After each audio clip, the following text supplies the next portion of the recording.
time to finally shoot this Hoyt Exceed and Velos combo at 70 meters and give you my feedback on how it feels and how it actually shoots at 70 meters.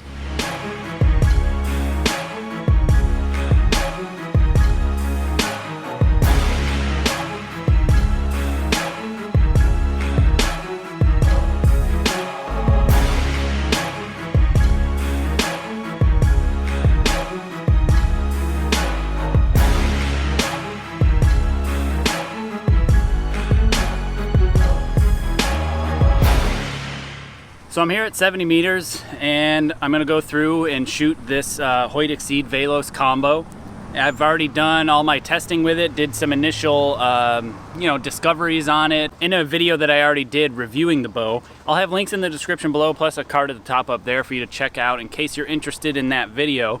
And yeah, today I'm just gonna shoot it here at 70 meters. To be totally honest and give you full disclosure, I don't think I've really shot in about a month to a month and a half. So it's gonna be shaky and it's gonna be a little rough. Nonetheless, I'm sure it'll be comical for you guys. And I'm gonna do 2 practice ends for warm up and sight in, and then I'm gonna shoot a 36 arrow round here and just kind of see how it goes and give my commentary and feedback on what this system feels like. I currently have the limb rockers in the performance setting and the bow is tuned. I do have a stock grip on this bow, so hopefully my hand doesn't slide around too much, but I figured this way kind of gives an out-of-the-box type feel in comparison, and I'll be able to shoot it and see what kind of horrible score I put up today.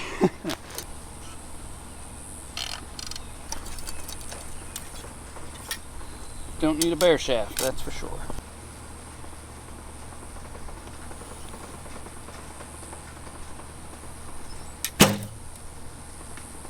Woo. I just caught the paper low.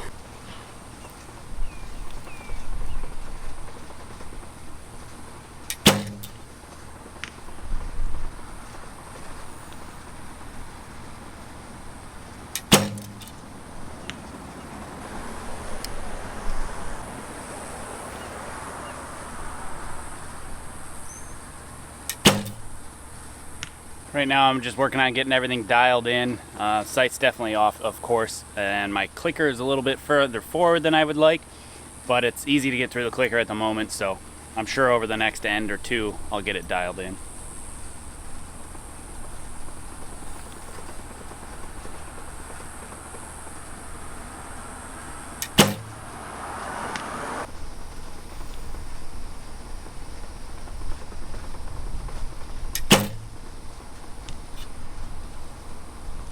Second end to practice.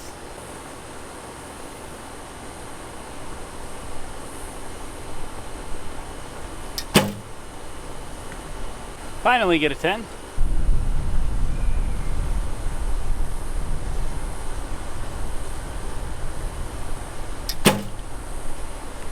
Suppose easier than I remember it being getting through the clicker, even though it's on the performance setting.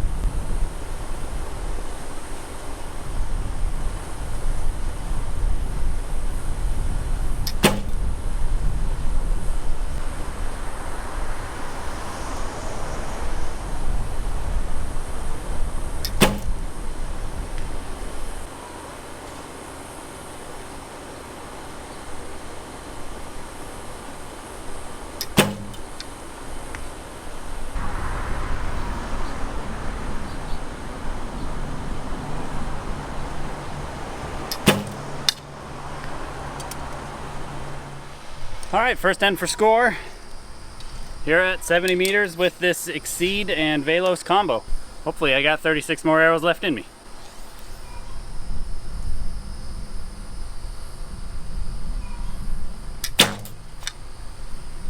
Still hanging a little low.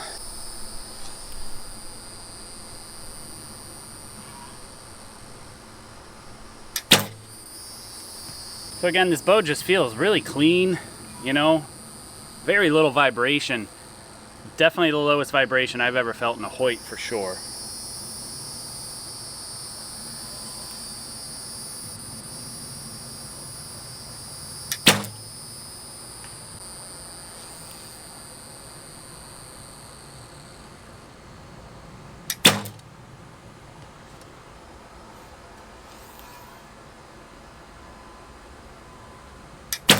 Get up. That was not the greatest shot. Pretty much right behind where the pin was sitting there, and unfortunately tension and direction was kind of heading that way too. That is definitely not the bow, that is me.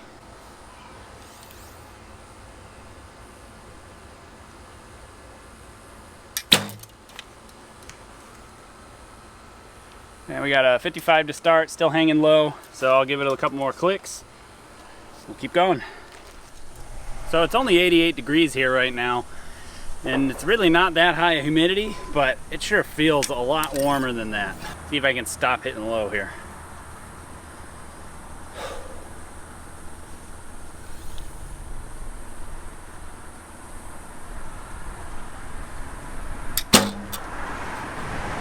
That one I had a little English on it to the right. It really wanted to head left, but you know, pushing towards the middle, even when the bow is heading that way, you can get away with a lot when you do that.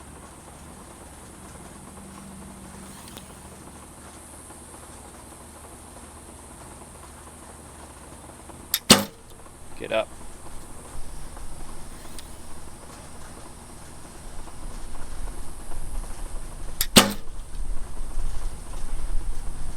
That one was definitely soft. I didn't really lock in at full draw as much as I really want to.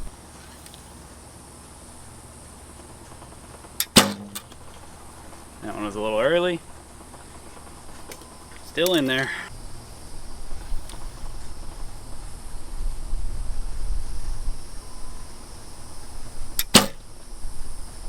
Pretty much just like that other one down there.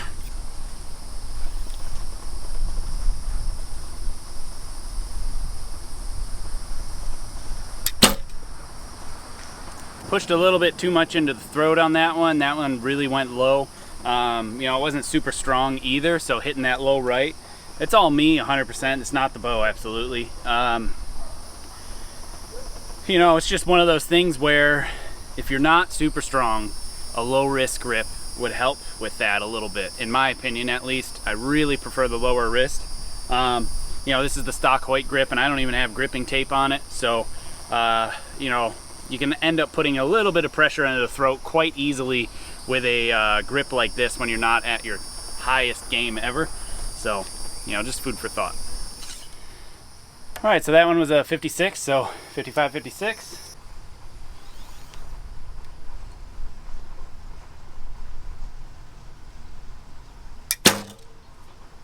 That one felt good. I thought it was gonna go low for some reason, but ended up not going low.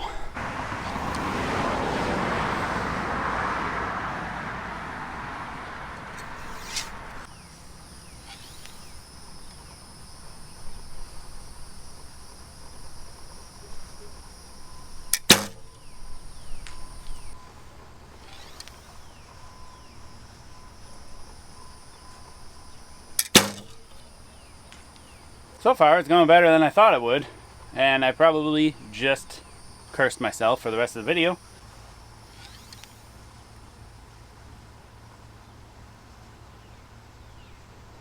That one was good.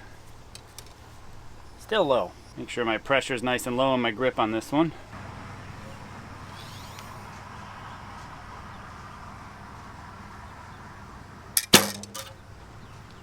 You know, vertically, the main changes that'll happen with vertical stuff is grip and finger pressure change.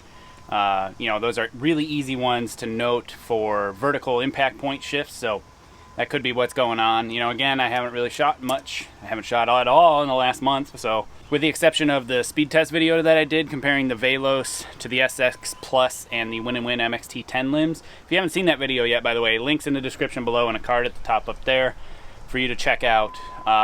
I found it really cool and really interesting, and I'm definitely going to start rating a lot more bows that way. You know, there were some interesting findings for sure.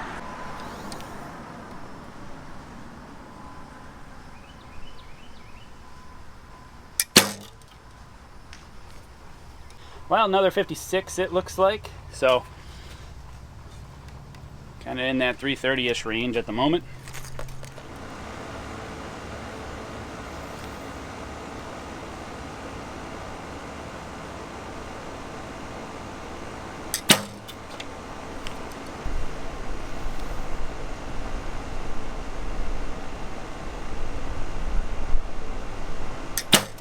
it up and left.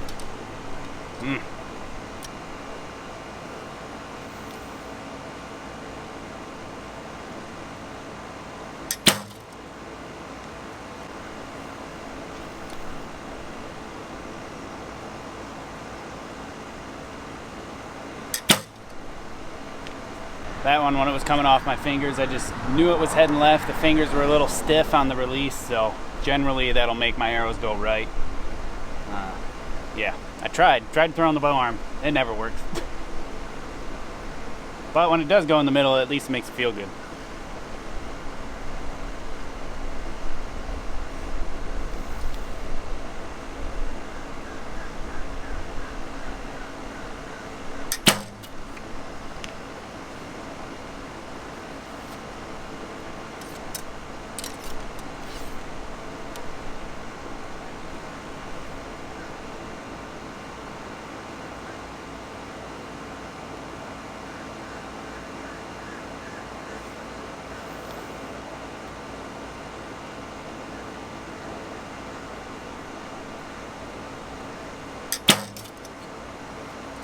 And another 56 with an 8. So far 3 of those. So I figured since this bow has adjustable limb rockers, I might as well try and see if there's a difference in what I feel between the full performance setting, which it was just on, to the full week setting. And what better time to do it than in the middle, well, just past the middle of a scoring round. You know, I figure might as well figure it out and see how it goes. I am starting to get a little more tired, obviously, so why not? Let's see what happens. Super simple change. You know, I found that the tune didn't change too much, the speed didn't change too much, and from what I've heard, when you do this, the impact point doesn't shift at 70 meters, supposedly. So let's find out. No change in brace height, didn't change any limb bolt positions, just to the softer limb rocker setting. So I've got 4 ends in out of the 6 of scoring. And I've shot pretty decent so far, but we'll see how much this limb rocker thing adjusts how the bow feels at 70 meters. By the way, this is my secret weapon for outdoor shooting or indoors, especially if you sweat a lot. It is rosin powder. It's from baseball. I'll have links in the description below for you to grab it. In case you're interested, you put it on your tab and your fingers, maybe your grip, if you're sliding around a lot, especially on the tab. Down here in Florida, you sweat so much, it just absorbs your oils, the backing of the tab does. So you gotta have something like this on hand. It makes a world of difference, and I can't recommend it enough.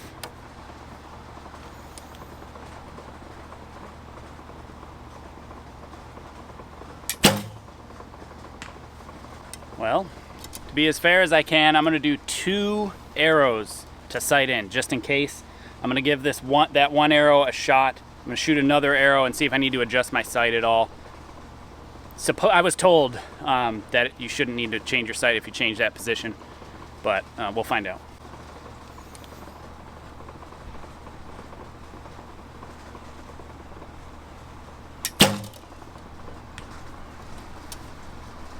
All right, so we're back in business. Maybe that was just a fluke, or you know, the limb's setting back in normal place after a first shot. So let's just discount that first arrow.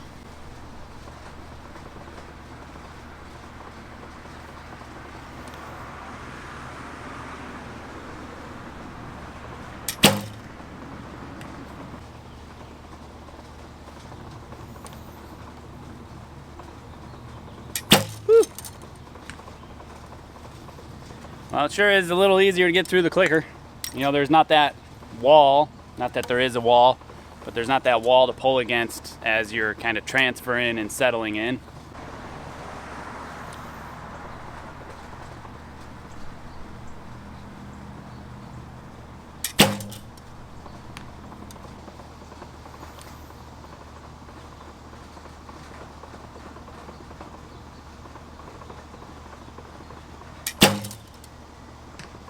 So I can definitely see why the performance setting is preferred for like really well-seasoned shooters. At least right now, it feels like I can be a lot more aggressive with my transfer, which really stabilizes everything before I really start expanding through the clicker.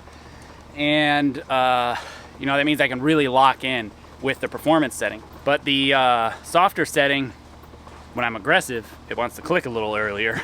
So there's a balance there to play with. Well, we'll see over the next end and what I think and which one I actually prefer, especially being in like a, you know, kind of a out of shape as far as archery is concerned. So it's just an interesting perspective that I can share on this, hopefully.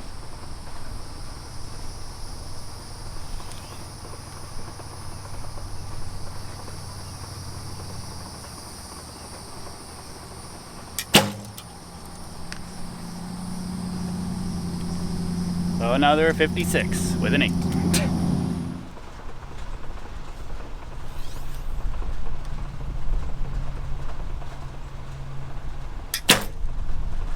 I didn't come in very tight into that anchor, so maybe that was that issue there, right?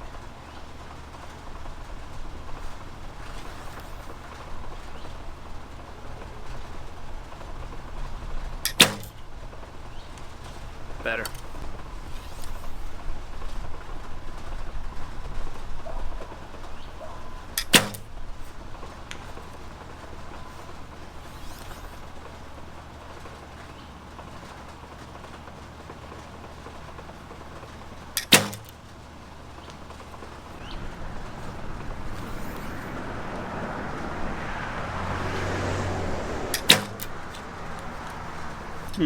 That one was interesting. It didn't feel the greatest, but it went right in the middle.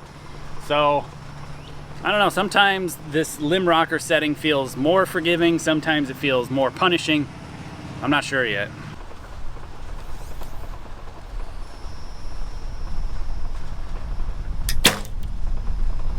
Yeah. I was trying for a 56. Well, that's a 36 arrow round here at 70 meters with this Exceed and Velos combo. And I ended up shooting a 334. So that's not too bad considering being off, you know, not really shooting as much as I really would like to or should or would want to. But it's fun, still fun. And like I said, the verdict is not reached yet on these limb rockers. I feel like when I was consistent and really engaged and got into my back and really set the alignment and was strong in my anchor, the performance setting was really nice to pull against. Whereas this soft setting, I find that I'm kind of on that hairy line of skating, being too aggressive, but then also trying to be too careful, because if I'm too aggressive, it might click too early. And then maybe the problem was my draw length was too short. So I don't know. It's hard to say, hard to be like really firm and direct on that. So I'm not entirely sure yet.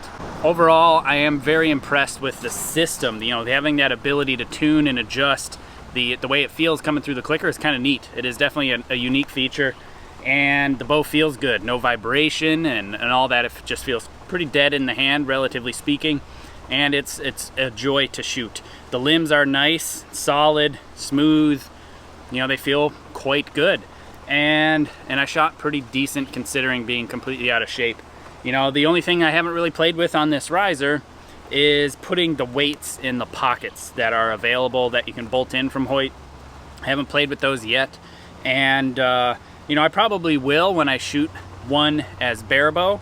Hoyt did send me a 27-inch Exceed, and I have the whole bare bow weight kit that I can try bolting on this riser, as well as the 27-inch Exceed. If there's any specific combos that you want to see shot, let me know, because I've got a 25-inch Exceed and a 27-inch Exceed, and I have these long Velos as well as the extra long Velos. So, you know, bare bow, I was going to plan on shooting the extra long Velos and the 27-inch Exceed to try it that way to see what I think about that. But if you're interested in seeing another setup, let me know. But anyway, like I said, this is a good feeling bow. It actually does feel quite good. The stock grip, it's all right. I wish I had my grip here, but it shot decent. You know, my hand didn't slide too much. This little rubber feel was actually quite nice, and I only had to use the powder on it twice throughout this 36 arrow round plus 2 ends of practice. I'm really, really happy with how it feels. You know, over the last few years, it sure seems that Doug at Hoyt has really tightened up the game for Olympic style recurve, and it's a really good feeling and apparently a good shooting bow. Hey, Hey, thanks for watching. If you like this video, consider hitting the subscription button and the notification bell, as well as the like button. I would appreciate it. Also, please consider supporting my channel. If you head to my website, jakekaminski.com, there'll be info and links on Patreon, apparel, books, and equipment sales, PayPal donate button, a P.O. box to send things to, and above all else, please share this video because there's no better advertising than word of mouth.